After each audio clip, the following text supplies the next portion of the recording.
So in this training video, we'll see how to start the playback system in 𝐼𝐹. For that, we have to go to status bar, click on others. Here we can see the second option is playback. So click on playback. Once you click over here, a pop-up window will come. And before playback, make sure that you do not have any unacknowledged alert. If you have any unacknowledged alert, your playback system will not work. So after that, you can read the attention menu over here, what is written over here, what are the limitations. Once you have read that, click on OK. Then the next thing which we have to select is the date.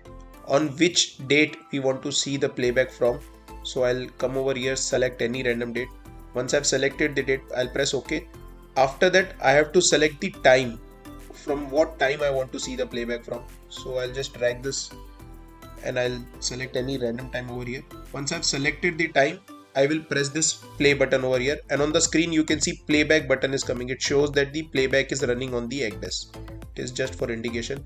So after that, now if you want to change the speed of playback, press pause button, and here you can select the speed, at what speed you want to run your playback. And now if you want to exit from playback, what we have to do is come down over here, click on exit playback, and you will return to your normal navigation mode. Now we can also export our playback settings. So what we have to do is go to settings, click OK over here. Now your export dialog box will come over here. Make sure you have only selected playback data. Click on export. A save bar will come. Here select your pen drive. Normally we save it in pen drive. So select your pen drive, double click enter. And now here you can click on save and exit. So here you have also exported your playback data.